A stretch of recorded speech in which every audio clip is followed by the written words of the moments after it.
Magazine Kiosque. Nous sommes aujourd'hui mercredi 27 mars 2024. Alors, à l'affiche ce matin, Joseph Kongolo est face à John Kabessa.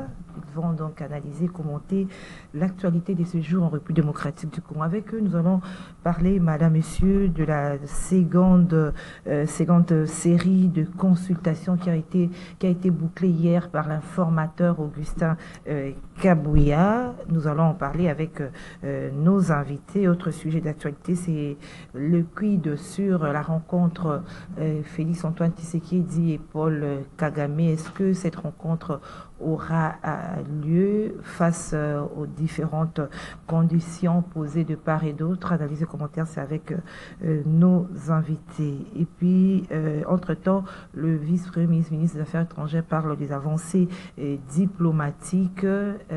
La question est l'avancée diplomatique par rapport à cette question d'insécurité à l'est de la République démocratique du Congo.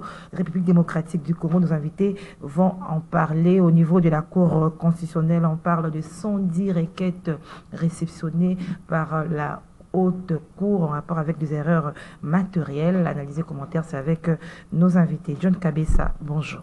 Bonjour, cher Gisèle. Bonjour également à mon co-débatteur Joseph Kongolo. Bonjour à tous les téléspectateurs qui vont nous suivre ce matin. Joseph Kongolo, bonjour à vous. Bonjour bienvenue. madame. Bonjour à tous les téléspectateurs qui nous suivent en ce moment. Bonjour aussi aux éditeurs qui sont nombreux, et à vous aussi et à M. Kabessé, j'ai dit bonjour. Voilà.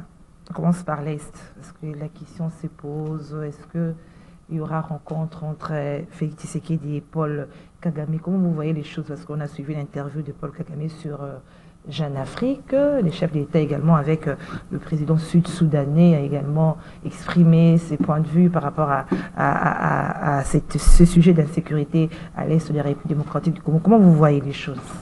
Bon, vous savez madame, en matière de négociation, c'est un domaine très glissant, là où chacun essaye de faire ce qu'on appelle les 3 H. La haute hyper-hypothèse, n'est-ce pas? 3 H, la haute hyper-hypothèse, c'est-à-dire, dès le départ, chacun va relever la barre très haut pour poser des conditions. Voyez-vous, c'est ce que le président de la République a donné aussi comme condition. Il faudra que le Rwanda quitte la République démocratique du Congo et que les déplacés de guerre rentrent dans leur milieu d'origine. Voyez-vous, donc c'est la plus haute hyper-hypothèse qui est pratiquement la donne, comme on dit, le pas de porte dans une négociation. Et de l'autre côté, c'est Kagame aussi qui demande au président de la République de retirer ses paroles, tout ce qu'il a dit sur Kagame, ainsi de suite, et tout ça. Donc vous comprenez bien que nous sommes dans les préambules d'une négociation qui n'est pas facile. Mais nous ne voulons pas aller à l'hypocrisie, c'est-à-dire que le nerf de la guerre est connu en République démocratique du Congo. C'est pratiquement la chasse des matières stratégiques. Alors, tout ce qu'on veut habiller, n'est-ce pas, dans les pré-négociations, tel que ça se fait à distance pour l'instant, je crois que c'est un jeu de routine, n'est-ce pas, dans chaque négociation, chacun essaie de caragoler, n'est-ce pas, au-dessus, n'est-ce pas, pour montrer tout de suite ses ambitions et peut-être séduire aussi sa base. Mais en réalité, le fond du problème est connu. Kagame n'a pas des raisons d'être en République démocratique du Congo, et le président de la République a été stratège à ce niveau, c'est qu'il a refusé de négocier avec le 1-23. C'est le 1-23 qui peut avoir quelque chose à dire au président de la République, évidemment, en particulier les accords signés avec le gouvernement Kabila en 2013, là où ils ont des choses à réclamer. Voyez-vous? Mais avec Kagame, je ne vois rien, je ne vois pas ce que Kagame peut réclamer à la République démocratique du Congo. Alors, le président de la République, en refusant de négocier avec le 1-23, il a refusé de revenir sur un accord caduc que Kabila a signé avec le 1-23, n'est-ce pas, en 2013. Voyez-vous? Alors, il a dépouillé pratiquement Kagame de tous les arguments objectifs qu'il peut poser.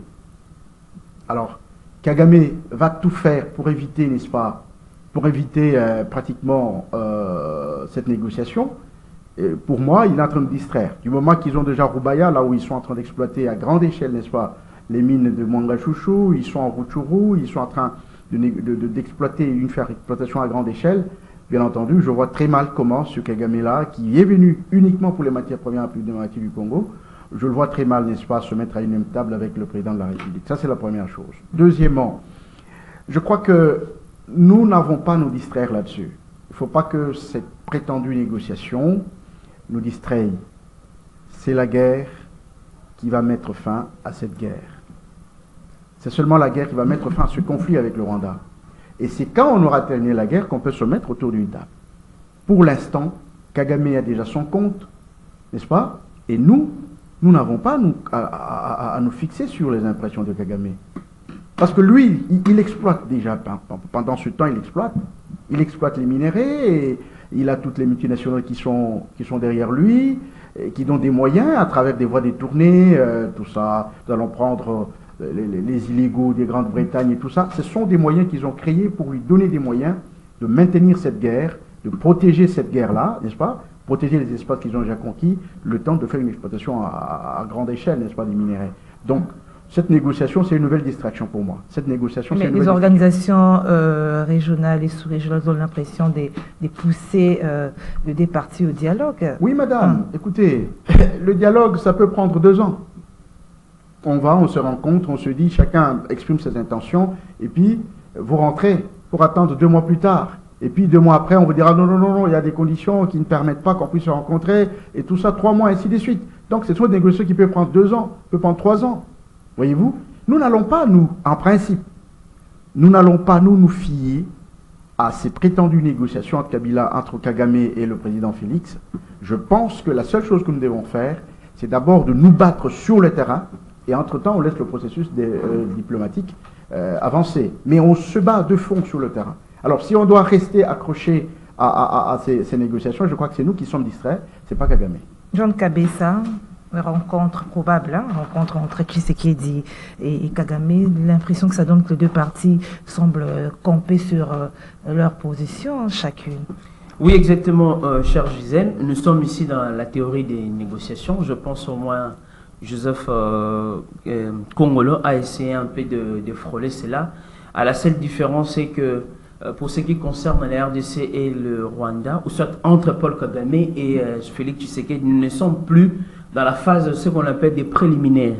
Il y a eu déjà la première étape qui a été déjà entamée, l'étape de ce qu'on appelle des prises de contact. On a identifié les canevas, c'est-à-dire le programme ou les besoins qui est exactement au centre de cette rencontre. Et clairement, la RDC avait exprimé également sa position de dire une fois de plus que le Rwanda puisse une fois de plus cesser ses manœuvres en République démocratique du Congo avec l'appui exactement du M23 et tout ce qui va avec les alliés et tout. Et les canevas étaient respectés. Lors même de rencontres de Luanda, vous savez très bien, même le président Salva Kiir a rappelé la même chose pour dire on ne doit pas quitter également les cadres des négociations, des rencontres entre les deux parties. C'est le point majeur était bien circonscrit, c'est-à-dire d'abord le cessez-le-feu sur terrain. On doit essayer de mettre fin également à tout ce qui est comme étant théâtre des conflits. Deuxième élément, on devait à tout prix procéder à ce qu'on appelle à la démobilisation, à tout prix des éléments du M23. Et troisièmement, on devait parler une fois de plus des cantonnements. Cela veut dire sur les 3 aspects, si vous allez voir les 3 points mentionnés, rien n'a été réalisé. C'est-à-dire, il n'y a eu pas cessez-le-feu sur terrain, il n'y a eu pas cantonnement, il n'y a eu pas également démobilisation. C'est-à-dire, c'est normal que la RDC puisse au moins exprimer une fois de plus non seulement sa désolance pour voir comment ces processus n'arrivent pas à aboutir à un changement sur ces. Maintenant, dans la théorie des négociations, on le dit de manière assez claire. Les parties sont libres. À la fois, peuvent à tout prix se rencontrer, où chacun peut exprimer exactement sa partie ou également ses intentions pour dire je ne peux ou je ne peux pas également participer. Mais dans le cas sous examen ici, c'est clair et net. Paul Kagame est en train de faire ce qu'on appelle la stratégie du vide.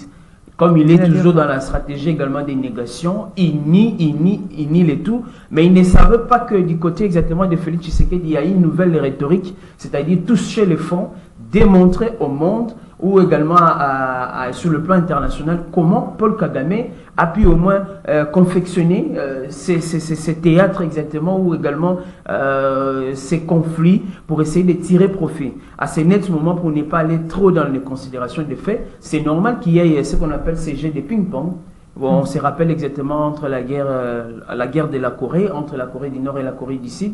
Il y a eu également les ISA et de l'autre côté, la partie exactement soviétique qui faisait la même chose pour dire on dit ça, les matins on dit autre chose. Mais carrément, Félix Tshisekedi doit pousser encore très loin. À mon humble avis, quand j'analyse la situation, à chaque sortie de Félix Tshisekedi, il y a une déstabilisation du côté de Paul Kagame qui a toujours peur de dire ce qu'il a dit. Mais on a suivi, il a essayé un peu d'insinuer, de se rencontrer, dire à Félix Tshisekedi de lui dire ce qu'il vient de dire en face. Donc, il a retiré ses paroles, il a également dit cela. Non, c'est-à-dire que c'est comme s'il veut faire ce qu'on appelle, il veut se valoriser. Nous sommes dans la stratégie de négociation, c'est-à-dire chaque parti veut se valoriser, veut faire monter les enchères. Donc à chaque fois, lorsque Kagame dit il veut rencontrer Félix, on se pose des questions. On va se rencontrer pour aboutir à tout prix à quel résultat? En suivant Salva Kiir est dans la logique également d'une conciliation. C'est comme si j'analyse le fond, Salva Kiir veut corriger les erreurs de prise de position de l'EAC. L'EAC a démontré noir sur blanc, n'était pas du côté congolais, était du côté exactement rwandais avec Roland Mobutu, avec tout ce qui s'est passé également au niveau de l'Ouganda. En somme, en ces nets moments, comme on a déjà dépassé l'étape de prise de contact, on a identifié les canevas ou l'agenda, à ces nets moments, nous devons entamer la phase de ce qu'on appelle de l'argumentaire, toucher le fond du problème, savoir les timings, quand est-ce qu'exactement les troupes ou les Rwandais vont se retirer. En attendant, déjà, on est en train de manœuvrer. Actuellement, comme on dit, l'entrée des troupes, à la fois de la SAMI, pour ne pas dire de la SADC, et tant d'autres. Vous allez voir dans la configuration, il y aura à tout prix les déploiements avec les troupes de la SADC. De l'autre côté, il y a aussi l'Union africaine qui a décidé qu'on puisse déployer les renforts qui devaient venir à partir du Cameroun, avec tout ce que nous avons à côté. Vous allez voir aussi, il y a la CIAC qui ne veut plus laisser la RDC exactement isolée. On veut également se mettre ce qu'on appelle une fois de plus en musique et tout. Mais en somme, comme on le dit, une diplomatie sans efforts militaires, une diplomatie sans force n'est que ce qu'on appelle une musique sans instrument. Donc c'est-à-dire actuellement, Félix Tshisekedi a l'obligation, s'il s'agit d'aller rencontrer Kagame, mais n'est pas abandonner ses prises de position, ses avancées au moins sur le terrain. C'est comme ça. Entre les États, il n'y a pas à négocier, il n'y a que la force qui devait primer avec les cas de Kagame, comme on dit également, trop c'est trop. Alors pourquoi les organisations régionales, sous-régionales, l'Union africaine, l'EAC tiennent toujours qu'il y ait ce dialogue-là? Bon, on tient compte également de cela que les partis puissent se retrouver. On ne veut pas être traité, comme on dit une fois de plus, des partisans. Parce que le Rwanda est champion dans ce qu'on appelle cette rhétorique. On va crier à l'injustice, on va crier également à une complicité en oubliant que c'est Kagame lui-même qui est au centre de cela. Donc, on est dans une logique, clairement, d'une conciliation, logique de ce qu'on appelle des mécanismes de résolution des conflits exactement dans la sous-région. On veut qu'il y ait une négociation, après négociation, mais ma crainte est au niveau, après cette négociation, est-ce qu'on va aboutir à un accord? Et également, cet accord sera de quelle nature encore? C'est là où se trouve exactement ma crainte. Parce que tout observateur ou un analyste également averti, c'est quand on se retrouve tout autour d'une table de négociation, on doit aboutir à cela. Est-ce qu'on aura une solution pacifique? Solution pacifique, mais ça doit être codifié ou je dirais ça doit être également écrit dans la mesure où on doit se le dire, il doit y avoir un document de référence. Parce que même dans 5 ans, ou dans, je suppose dans 6 mois, le Rwandais est capable dans 6 mois, après avoir signé, ou soit pris un accord, ou un engagement, le Rwanda peut encore se retrouver. Parce que le Rwanda ne vit que de cette guerre. Quand vous voulez mettre fin maintenant à cette guerre, le Rwanda vivra de quoi exactement? Donc c'est-à-dire ma crainte, je le dis clairement. Donc c'est impossible que la guerre... Du point de vue même tourisme, si vous allez voir ce qui s'est passé ces derniers temps avec le boom ou l'explosion en termes de chiffres d'affaires, c'est avec cette guerre aussi. Donc, c'est-à-dire le Rwanda s'amasse des millions au-delà de sa partie également touristique, du côté également du Virunga ou du Grand Kivu. Sans compter parler du côté également économique avec tout ce qui s'est fait également commerce entre les deux frontières, mais aussi du côté lié à l'exploitation des minéraux ou des matières premières. Donc, d'où je vous dis, ça sera très difficile que Kagame, avec sa position actuelle, je pense peut-être à ce qu'on appelle un changement de régime, Kinshasa doit pousser à tout prix, comme on dit, les curseurs très loin, qu'il y ait un changement de régime, parce qu'avec Kagame, il n'attend pas cela. Donc, clairement, pour dire, j'ai peur qu'on puisse au moins aboutir à un accord de paix, un accord d'attente, et puis qu'il y aura quelle terminologie ou quel référentiel, dans la mesure où à chaque fois, ils ont ce qu'on appelle cette rhétorique pour dire, et d'ailleurs, on avait écrit ceci. Donc, il ne faut pas faire également confiance au Rwanda. C'est l'occasion de faire taire le bruit des armes par des bruits des armes plus efficaces, et aussi de faire taire à Kagame par rapport à sa rhétorique qui parle à tout prix également d'un problème congolais que lui-même, je ne sais pas, il ne sait pas identifier. Il essaie à tout prix que ces problèmes perdurent pour qu'il puisse au moins trouver à tout prix des solutions à ces problèmes économiques. Joseph Kongolo, j'ai suivi le vice-premier ministre des Affaires étrangères qui parlait des avancées diplomatiques. C'était peut-être après les négociations des chefs d'État membres de la SADC contre le manœuvre de Kagame au sujet de la force de la SADC. Est-ce que vous êtes de cet avis-là qu'il y a vraiment des avancées diplomatiques? Madame, il y a des avancées diplomatiques visibles. Je vous dis que dans l'état où se trouvait la République démocratique du Congo, avec l'accord de 2013, avec des espaces de no man land, c'est-à-dire des espaces où même le gouvernement congolais ne pouvait pas accéder, comme Rubaya. Vous le savez, madame, chez Mwanga Chouchou, on ne pouvait pas y mettre pied. Le président de la République lui-même, dans les 2 premières années, il a envoyé une délégation qui ne pouvait pas accéder à ce terrain. C'est-à-dire que quand les gens d'en face, les gens du peuple perdu nous disent que le président a trouvé un territoire complet, mais il parle à qui? Il parle à qui, au naïf? Il y avait des espaces réservés à l'exploitation minière par les étrangers, en particulier Mwanga Chouchou. Plein d'espaces qu'on ne pouvait pas accéder, que le gouvernement central ne pouvait pas accéder. Mais il y a d'autres espaces également qu'aujourd'hui les gouvernements n'accèdent pas. Attention, ici c'est clair, notamment. Ici, oui. C'est sous l'effet de la guerre, connu et visible par tous. Mais avant ça, les Mwanga Chouchou et les autres occupaient des espaces. Kagame et les autres, ils occupaient des espaces partout à l'est. Ils exploitaient pour envoyer les minéraux. Et rappelez-vous les négociations du président de la République des Émirats Arabes Unis. C'est entre les mains de qui qu'on a retiré toutes ces concessions? C'est entre les mains des Rwandais, qui ne faisaient pas aucun rapport au gouvernement central. Mwanga Chouchou, personne ne pouvait mettre pied dedans. Donc il y avait des espaces, ici en République démocratique du Congo, qui n'étaient pas contrôlés par le gouvernement. Et ils nous disent que, effectivement, c'est ça la contrepartie que Kabila a fait aux Rwandais à travers le M23, n'est-ce pas, pour tenter cette paix armée qu'on nous parle.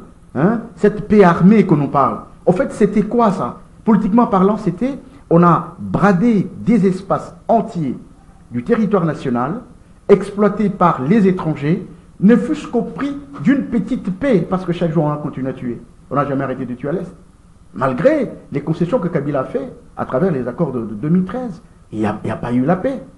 Voyez-vous? Donc c'est pour vous dire tout simplement que les efforts diplomatiques, les avancées diplomatiques sont palpables. Vraiment terrain, palpables. alors, parce qu'en ce moment-là... Sur terrain, mais les armes continuent à effectivement, crépitent toujours. Effectivement, madame. Vous savez, ce que nous devons faire, ce que Félix est en train de faire, c'est que je félicite. C'est qu'il a évité tous les pièges tendus et par l'EAC, et par le Rwanda, et par les multinationales qui soutiennent le Rwanda. C'est-à-dire? Oui.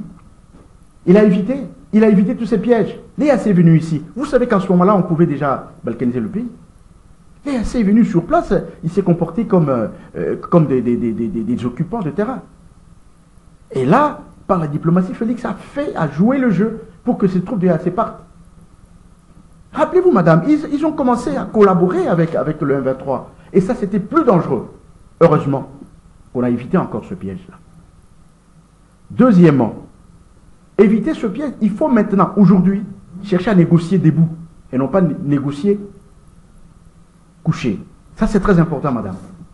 Et pour négocier debout, il faut d'abord se battre sur le terrain, récupérer quelques territoires. Même, on peut les confiner dans un petit coin de Bunagana là-bas. Là, on peut négocier debout. On ne doit pas négocier couché. C'est comme si nous allons implorer au Rwanda de se retirer du terrain. Non, on se bat sur le terrain. C'est-à-dire que les avancées sur le terrain constituent déjà un élément de négociation. Ce qui nous pousse à négocier, c'est ça. Vous ne pouvez pas négocier couché, madame, ou à genoux. Non. Nous devons négocier debout. Ça veut dire qu'à 2-3 jours, qu'à une semaine de ces prétendues négociations qui ne sont qu'une distraction en fait, nous devons récupérer des terrains, nous battre et nous mettre en position de puissance sur le terrain, et là vous négociez debout. Vous ne pouvez pas négocier tout en train de faire des localités, des localités, des localités. Et non, là, vous allez négocier à genoux, en implorant la grâce pour que le Rwanda quitte le terrain. Non. Ici, nous sommes sur un terrain de guerre. Nous devons nous battre et récupérer les terrains, confiner toutes ces troupes dans avec un la coin SADC, perdu. avec la mission de la SADC, avec l'armée. Évidemment, nous espérons avec bien la que la SADC. SADC va jouer le jeu. Oui. Nous espérons bien que la Il y a SADC va une jouer. différence entre la SADC et la l'EAC, parce que vous avez tout à l'heure Madame, sur papier, il n'y a pas de différence. la l'EAC et la SADC qui vient. Il y a une différence. Est-ce qu'on Madame, peut sur croire, on peut papier- espérer avec la SADC? Sur papier, il n'y a pas de différence. Parce qu'ils viennent avec une option offensive. D'accord? C'est ce qui a été convenu avec les AC. C'est sur terrain qu'on a vu les différences, que le langage a changé. Voyez-vous?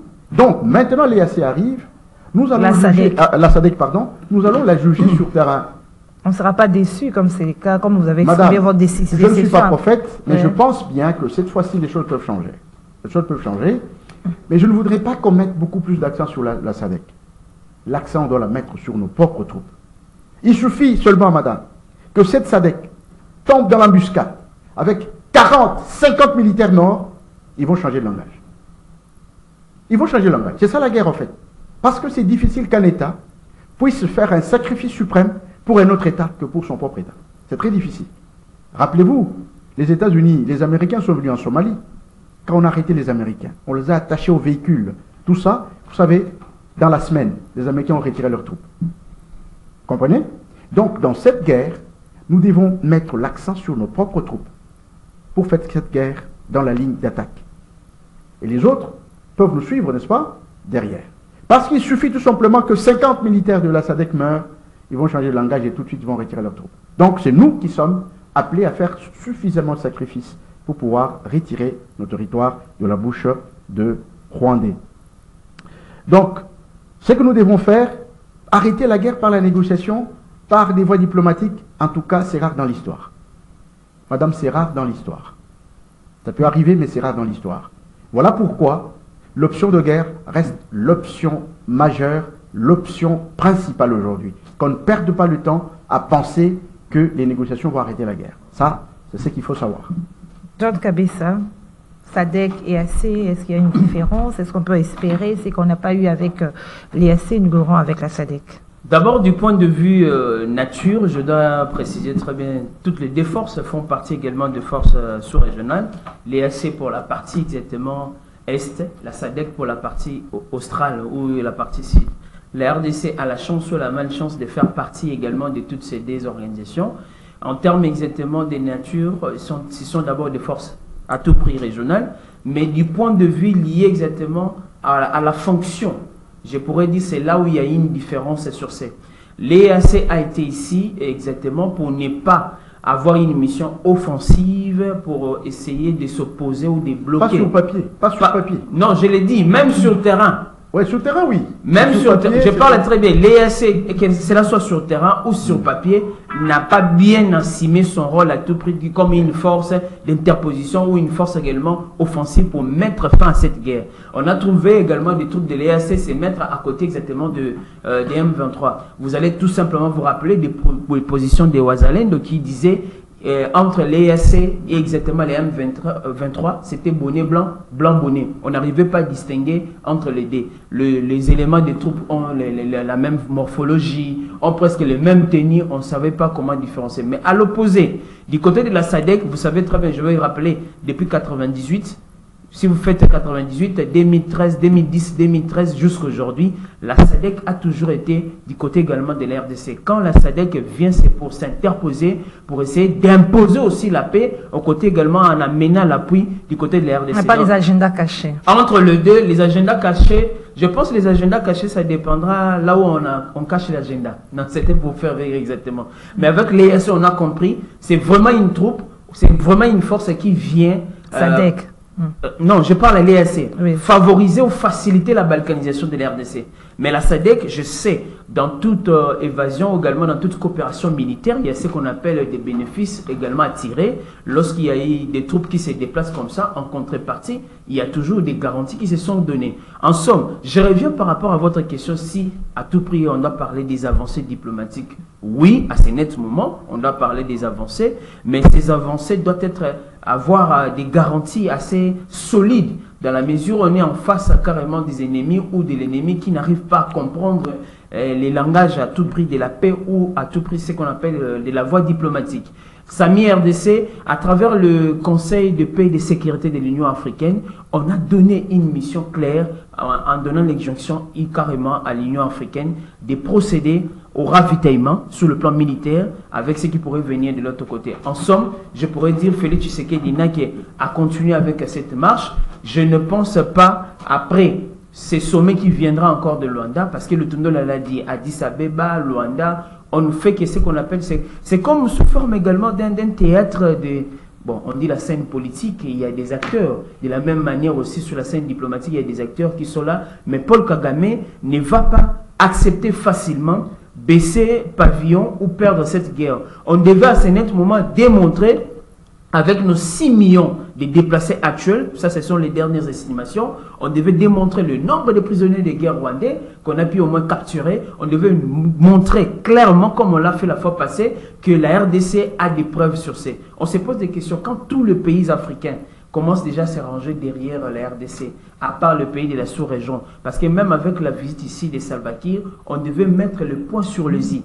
Je l'ai dit la fois passée, la RDC a un autre problème de frontière avec le Sud-Soudan. Parce que le Sud-Soudan a hérité les problèmes du Soudan de manière assez claire. On devait mettre le point sur le i, savoir si le Sud-Soudan est de notre côté ou carrément du côté du Rwanda. Parce qu'à ce net moment, c'est mieux. C'est pas clarifié. Hein. Non, c'est pas clarifié. Donc quand on dit Salva Kiir était venu ici dans le cadre de la présidence de l'EAC, on a, oui dire, on a oublié que nous avons un problème d'abord avec les Soudans. Et le Sud-Soudan, comme c'est le pays qui a été fractionné du Soudan, on a ces problèmes avec les frontières. Et d'ailleurs, le président Salva Kiir l'a dit. Il a traversé, il vit chez nous depuis l'âge de 15 ans. Vous comprenez la suite? C'est-à-dire, il y a un problème sérieux. C'est la même position, on parle de Mbororo, on oublie la partie Grand Nord est aussi si riche que la partie également du côté exactement du Nord Kivu. D'où, pour essayer d'aller directement, on parle du retrait des troupes des M23 avec ces supplétifs, on parle du cessez-le-feu, on ne doit pas négocier, comme on dit, à genoux, on doit négocier avec les forces ou également les armes à la main. Voilà ce qu'on pouvait dire une fois de plus. Mais on attend, d'ici le début avril, il ne faut pas oublier c'est à chaque moment avant la célébration de ce qu'on appelle du génocide rwandais, Paul Kagame, avec son régime, confectionne un discours, inscrit des activités pour embrayer même la communication sur le plan international. Vous allez voir, 1994, 2014, 2024, ça fait 30 ans du génocide rwandais. Préparons-nous, d'ici là, il y aura encore d'autres épisodes où on verra Kagame qui va crier une fois de plus à l'injustice, qui va crier au génocide. Donc, il est temps qu'on puisse plus écouter, je le répète, une diplomatie sans armes est comparable à une musique sans instrument. Voilà. Alors, on parle autre chose. Hein. Un élément, je voudrais ajouter un élément pour les avancées diplomatiques. Oui. Je voudrais vous dire que la guerre de la RDC, c'était une guerre déjà oubliée. Sur le plan international, c'était une guerre oubliée. Le Rwanda exploitait calmement les Mwangachouchou et les autres. On a oublié cette guerre. On a considéré par la communauté internationale, bien entendu, c'était une guerre déjà maîtrisée. Et avec l'arrivée de Félix, on a actualisé la guerre. Elle est internationale aujourd'hui, cette guerre.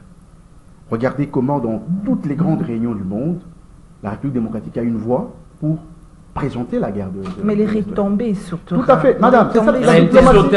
C'est ça le travail de la diplomatie. Oui. Le travail de la diplomatie, ce n'est pas d'aller faire la guerre sur le terrain. Vous avez parlé de la diplomatie, non? C'est pour c'est tout simplement, on a internationalisé la guerre, tout à fait. C'est-à-dire, on en a fait une préoccupation de la communauté internationale aujourd'hui. Ce qui n'était plus le cas. C'est pas par rapport à leurs intérêts qu'ils ont fait. Mais tout à fait, madame. Une préoccupation. Madame, la guerre de l'Est, ce n'est pas une guerre du Rwanda, c'est une guerre des multinationales, des puissances. C'est eux qui sont derrière. Je vous ai rappelé la dernière fois que quand Félix Tshisekedi est arrivé, il y a 2 reprises, il a rencontré Bill Gates. La première fois, il l'a renvoyé promener. Et la deuxième fois, il a trouvé que c'était sérieux. Vous comprenez? Quel est le rapport qui y a entre le président de la République démocratique du Congo et Bill Gates? Parce qu'il sait que c'est lui le bénéficiaire. C'est parmi les multinationales qui sont en train, n'est-ce pas, de financer la guerre à l'Est. Et d'acheter, n'est-ce pas, les produits du vol, donc les produits de recette. Donc c'est pour vous dire que ce n'est pas une guerre facile. Ce n'est pas une guerre facile. Donc, d'abord, on a actualisé cette guerre là-bas et on l'a élevée au rang d'une guerre internationale. Ça, c'est un effort diplomatique. Voilà l'élément que je voulais ajouter. Voilà, merci. Alors, dans l'attente du gouvernement, du prochain gouvernement, alors la seconde série des conclusions a été, des consultations a été bouclée hier par les formateurs. Il faut que chaque parti politique ait 10 députés pour avoir un ministère. Les choses tirent en longueur hein, par rapport à la formation du gouvernement. Non, les choses ne tirent pas en longueur. C'est l'impression que ça donne. C'est ça la procédure légale. Nous sommes dans un état de droit, ben, on se confine à ce que la loi dit dans cette procédure-là. C'est une procédure légale. Vous allez sortir le gouvernement pendant que le Parlement n'est pas encore là, disons le bureau définitif, et le président, le Premier ministre chez qui il va défendre son programme. Voyez-vous? Donc c'est ça la procédure normale. Alors c'est le Parlement qui retarde alors? Il n'y a pas que le Parlement. Même la procédure telle qu'elle est, c'est-à-dire qu'il faut d'abord constater, identifier la majorité au Parlement, n'est-ce pas? Parce que le bureau définitif dépend de tous ces éléments.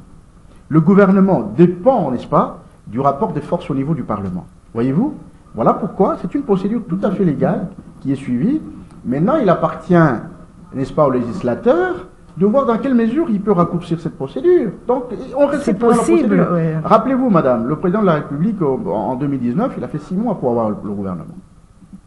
Et ça l'a poussé à ouvrir un projet de 100 jours du président de la République qui n'a pas bien marché à 40%. Voyez-vous? Donc, c'est pour vous dire tout simplement que c'est la procédure légale qu'on est en train de suivre. Donc, il faut attendre, comme le président... Je crois que M. Kabouya a fait 2 choses à la fois. Il a été d'abord un informateur, et puis la deuxième partie du travail qu'on lui a donné, c'est en tant que formateur. Voyez-vous? Comme il a bouclé le travail, c'est qu'il doit déposer... en fait, le travail du formateur, c'est un travail fini, en fait. C'est un travail fini. Voyez-vous? C'est déjà un travail fini. On a déterminé le nombre de ministères, on a déterminé l'effectif, n'est-ce pas? Le nombre, n'est-ce pas, de députés pour avoir un ministère. Au moins, toutes les forces politiques en présence sont informées des principes, des règles du jeu, au sein de l'Union sacrée, bien entendu. Ça, c'est hautement politique, n'est-ce pas, au sein de l'Union sacrée. Donc, le travail de formateur a été terminé. Comme vous dites qu'il a déposé le document, qu'il a terminé le travail hier, ça veut dire que le travail est fin prêt.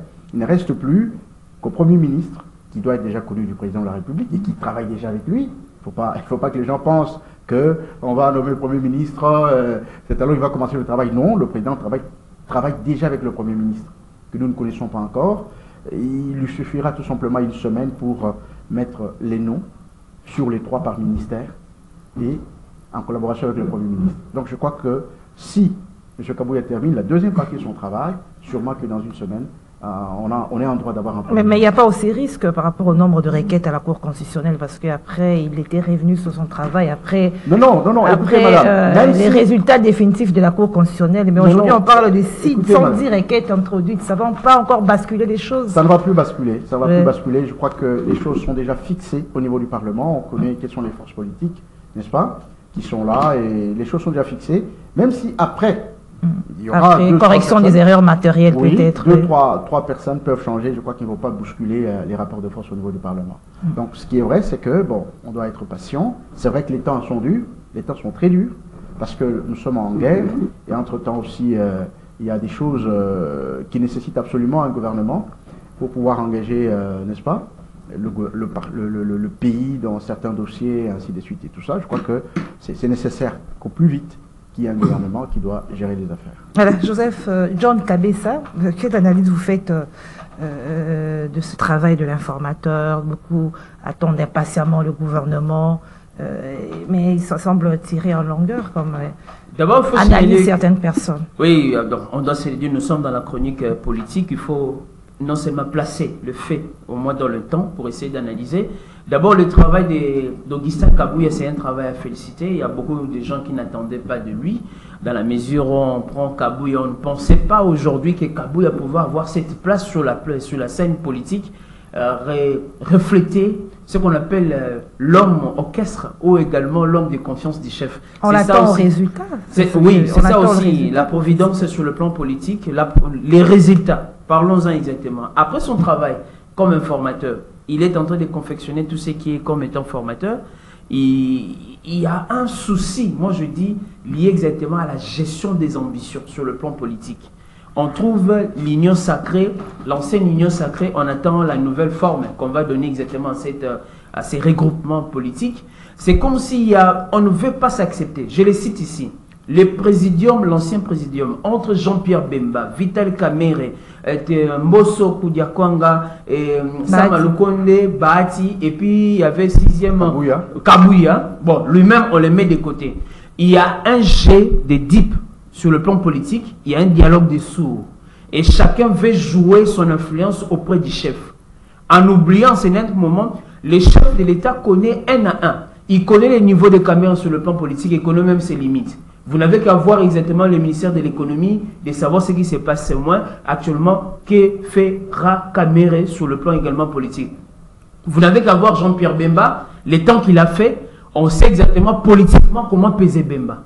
On sait voir Mbosso ce qu'il a fait sur le plan lié à la pondérance, ce qu'il a fait. Et Sama Lukonde, je ne dirais pas quel poids il pèse. Vous allez voir l'ancien présidium, c'est là où se trouve aussi le blocage.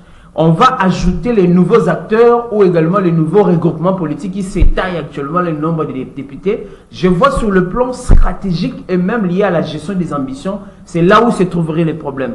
Il y a même les rififi qui a commencé entre 45 et 50 membres, comme membres ministres également qui vont composer les gouvernements. Kabouya a dit 45, selon le format qui a été décidé, je pense, avec les chefs de l'État, mais les sociétaires parlent des 50. C'est-à-dire on veut ajouter 5 postes ministériels pour essayer de faire les partages des gâteaux. J'allais être très d'accord si les 5 postes-là, ministériels, on pouvait dire, on ouvre pour la société civile.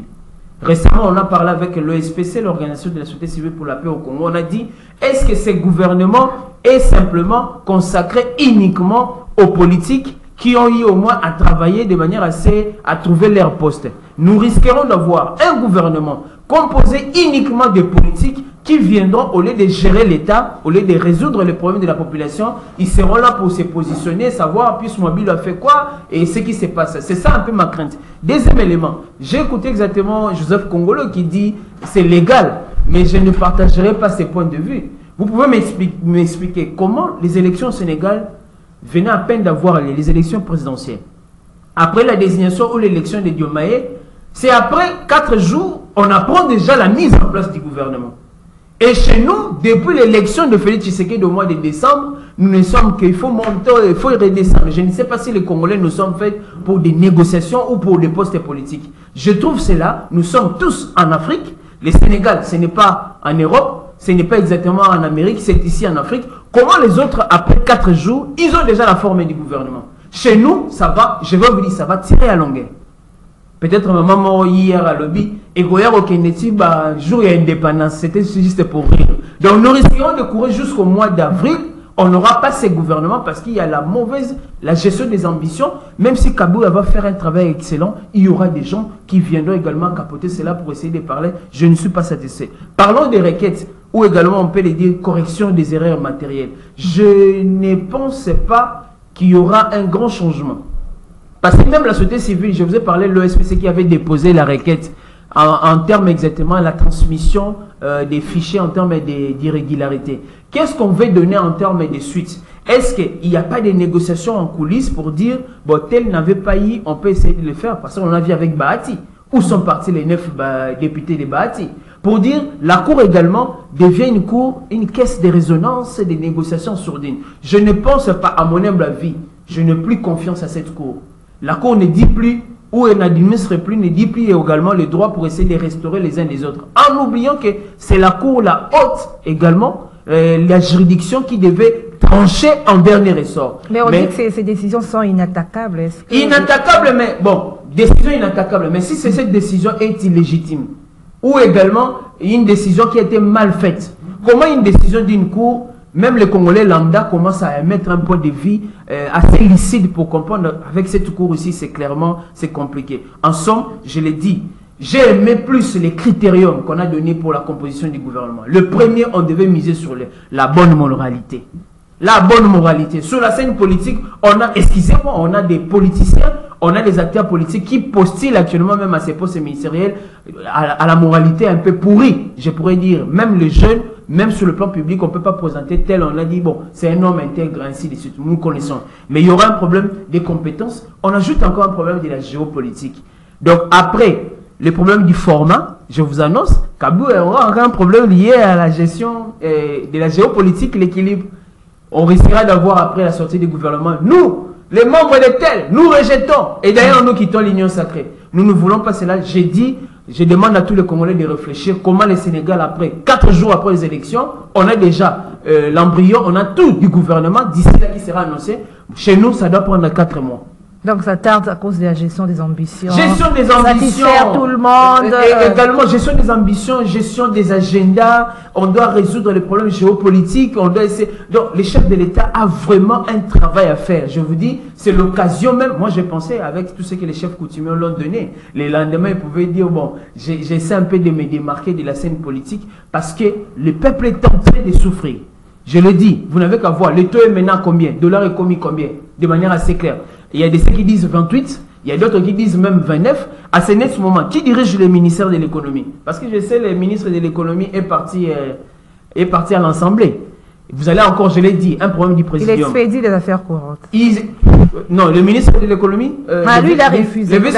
Non, il a échappé. Je dirais, bon, il a fui le gouvernement où il n'a pas voulu. J'ai suivi quelqu'un de l'INC, il a dit, Kamere est venu, il a payé les dettes, il a tout fini. Et il n'a pas voulu continuer avec cela. Vous allez retrouver encore au niveau de l'Assemblée nationale des acteurs importants. Mbosso qui se retrouve là avec Kamere. Le même problème qui ne sera pas résolu au niveau exactement du gouvernement va encore se résoudre là-bas parce que Mbosso veut continuer. Il a dit pérennisation des acquis. Il ne peut pas quitter comme ça Joe Biden malgré la 90 ans. Il doit encore continuer. C'est comme si nous, on est venu exactement attendre qu'il puisse mourir là au prochain.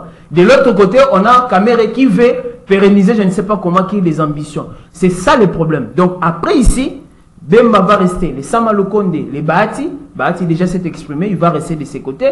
Nous aurons là-bas un duel qui sera fratricide entre Mbosso et Vital Kamerhe. Si on ne le gère pas bien, nous risquerons encore d'avoir l'implosion au niveau de l'Union sacrée. Il se dispute le perchoir. C'est clairement, Mbosso ne veut pas lâcher. Mbosso ne veut pas lâcher. Après avoir cissé, excusez-moi les termes, après avoir joui carrément au miel, Mbosso veut continuer. Et de l'autre côté, Kamerhe a un agenda. Il a dit qu'il veut réformer l'Assemblée, il veut tous ces voix. Moi, je ne sais pas. Quand on quitte l'exécutif vers le législatif, il faut aussi s'auto-évaluer. Je l'ai dit la fois passée ici, Kabouya nous a écoutés. De son côté, Vital Kamerhe n'a qu'à regarder lui-même, lui et sa conscience et son parti politique, et aussi la nation qui les regarde. Parce qu'on doit se le dire, à tout prix, Kamerhe reste quoi sur le plan éthique et sur le plan moral. Mais je pense que c'est un homme épris d'épée. Au lieu d'aller avec ses postes et les guerres de postes, il peut relâcher, il peut lâcher, voir ce que les chefs de l'État pourraient décider. Voilà. Joseph Congo, la gestion des ambitions. Je reviens d'abord sur 2 éléments importants. KBC se pose la question comment au Sénégal? Non, d'abord le Sénégal a un régime présidentiel. Dans un régime présidentiel... Non, nous sommes tous des États modernes. S'il vous plaît, s'il vous plaît. Je t'ai compris. Dans un régime présidentiel, il n'y a pas... C'est le président de la République qui choisit son premier ministre immédiatement. D'ailleurs, il le choisit même avant les élections, s'il le veut. Il peut négocier avec d'autres partis amis, avant d'aller aux élections et négocier la primature. Donc, dans un régime présidentiel, c'est différent d'un régime semi-présidentiel, là où les rapports de force au Parlement déterminent, n'est-ce pas, le Premier ministre. À ce qui justifie que les choses tirent en longueur. Il y a une procédure qui est liée à ça. Je disais, ça va vite. Il y a une procédure qui est liée à ça, madame. Dans un régime semi-présidentiel, il faut attendre le rapport de force au niveau du Parlement pour choisir un Premier ministre. Ce qui est différent dans un régime présidentiel. Vous sortez président de la République, généralement, dans un régime présidentiel, un Premier ministre est négocié avant les élections. Et même les alliances qui se font, c'est souvent sur fond, n'est-ce pas, des négociations. Voyez-vous, ce qui est différent. Voilà ce qui justifie aussi le temps. Je ne dis pas que le temps est court. Non, je ne dis pas ça. C'est vrai, qu'il y a des lenteurs dans le travail, là je suis d'accord, mais dans la procédure légale, dans un régime présidentiel, c'est différent d'un régime semi-présidentiel. Deuxièmement, John vient de dire tout à l'heure la société civile. Non, je crois que nous n'avons pas besoin de faire la confusion. L'homme de la société civile a choisi de faire ce qu'on appelle l'opposition d'intérêt. Ça veut dire il veut influencer la décision du pouvoir dans le sens des intérêts de leurs membres. Pas d'accéder au pouvoir. Ne faisons pas l'amalgame. Vous voulez accéder au pouvoir, quittez la société civile, allez dans les partis politiques ou indépendants et respectez la procédure, allez aux élections, faites-vous élire. Il n'y a pas de quota à société civile. Attention madame, ouais. À ce moment-là, vous entrez dans la société politique. Voyez-vous, quand on est dans la société civile, l'objectif d'une société civile, ce n'est pas d'accéder au pouvoir. Sinon, vous devenez un parti politique. C'est d'influencer la décision dans le sens des intérêts de ce membre. Tout simplement. Alors, on ne peut pas faire un gouvernement, n'est-ce pas, et chercher à mettre la société. Oui, le président peut choisir des éléments de la société civile pour un besoin quelconque. Cela est possible. Comme il a pris la dame de la justice. La dame de la justice, par exemple. Et même le président de la République, il a 4-5 postes ministériels que lui-même, n'est-ce pas, choisit les gens qu'il veut. À ce moment-là, il peut les tirer dans n'importe. Ça n'a pas de rapport avec les rapports de force au niveau du Parlement. Vous me suivez? C'est ce qui se passe. Mais la société civile, sa vocation, c'est de travailler pour l'intérêt de leurs membres. Tout simplement, influencer la décision politique pour qu'elle aille dans l'intérêt de leurs membres. Ça, c'est un élément très important. Alors, le président lui-même peut choisir quelqu'un de la société civile, quelqu'un de telle corporation, n'est-ce pas? Et pour un besoin quelconque. Là, c'est possible. Mais la société civile n'a pas vocation de participer à la gestion du pays à travers le gouvernement. Là, je crois que c'est aller au-delà des objectifs de la société civile. La gestion des ambitions, c'était ma question. Oui, mais ça qui écoutez, madame, aussi, oui. Dans le monde entier, dans le monde politique en général, c'est un monde d'ambition. Il y a deux catégories de gens. Il y a les hommes d'influence. Pas démesurés. Madame, il y a des hommes d'influence et des hommes d'ambition. Les hommes d'influence, ce sont des grands hommes d'affaires. Ok? Ce sont des hommes d'influence. Je vais vous donner un exemple. En Russie, il y a plusieurs milliardaires. Mais il y a un milliardaire, lui, qui avait au moins 200 députés sur les 700 que compte le Parlement russe. Ça, c'est un homme d'influence. Voyez-vous? Donc, il a ces 200 pour protéger ses intérêts. Mais les hommes d'ambition, ce sont les hommes politiques. Et le monde politique, c'est un monde d'ambition et d'influence, au même moment. Parce que les affaires, très souvent, se terminent par la politique. Trump est là, c'est l'exemple, patent. Un homme d'affaires qui termine par la politique. Donc, à un certain niveau, les affaires et la politique se croisent. Donc, c'est un monde d'ambition et d'influence. Et vous, quand vous êtes un leader, vous devez être capable, n'est-ce pas, de faire la sélection parmi les hommes d'ambition. Parce que les ambitions, quelqu'un peut les avoir sans avoir des qualités, sans avoir la compétence. C'est ça aussi les problèmes. Voyez-vous, sans avoir la compétence. Il est ambitieux, il rêve d'être, mais sans capacité, sans influence, sans compétence. Voyez-vous? Alors, il appartient au leader, lui, qui doit avoir le flair de voir qui il faut prendre. Quelles que soient ses ambitions, est-ce qu'il sera capable de la tâche? La tâche, il n'y a pas que la tâche, il y a aussi l'éthique. John l'a dit tout à l'heure. On ne peut pas travailler en désordre, pas travailler dans l'immoralité. On doit respecter certaines règles de gestion du domaine, que ce soit en politique, que ce soit la médecine, que ce soit le droit, que ce soit ici, il y a toujours une éthique quelque part. Voyez-vous? Donc, un leader doit être capable, n'est-ce pas, de gérer les ambitions de ses collaborateurs. Absolument. Si vous n'êtes pas capable, vous êtes vous-même perdu. Donc, il connaît. C'est une classe politique, notre propre classe politique. Le président de la République a commencé en politique depuis très longtemps.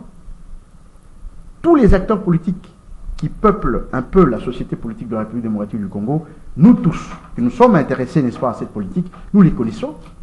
Pour la plupart, bien sûr. Ou bien pour ceux qui ont émergé, nous les connaissons. Ce n'est pas Kaméré, ce n'est pas Mbemba, ce n'est pas Kabila, ce n'est pas Tshisekedi. Donc, ce sont des gens que nous connaissons. Et nous connaissons, moi, je peux donner les qualités de chacun et les capacités de chacun. Pour ceux qui sont distingués du lot, bien sûr. Mais pour les autres, Le président de la République doit se renseigner. Je me rappelle du temps de Mobutu, pour nommer quelqu'un, il y avait des services de renseignement qui allaient prendre tous les renseignements possibles dans les milieux de travail, en famille et tout ça pour savoir est-ce que c'était un homme équilibré. Voyez-vous? Donc le président de la République, en tant que leader, il a cette capacité d'avoir des services, n'est-ce pas, très pointus pour pouvoir évaluer.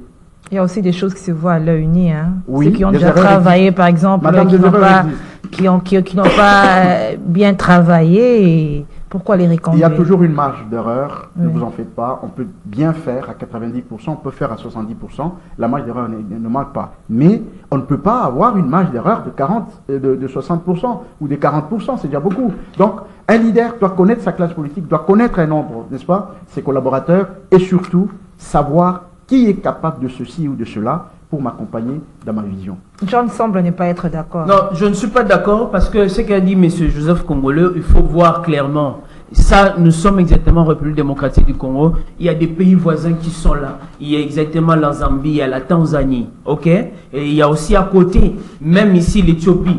Nous avons le même système également pour, vous venez de le dire également, les régimes présidentiels, de l'autre côté semi-présidentiel, ou également qui fait les mélanges entre les parlementarismes et tout.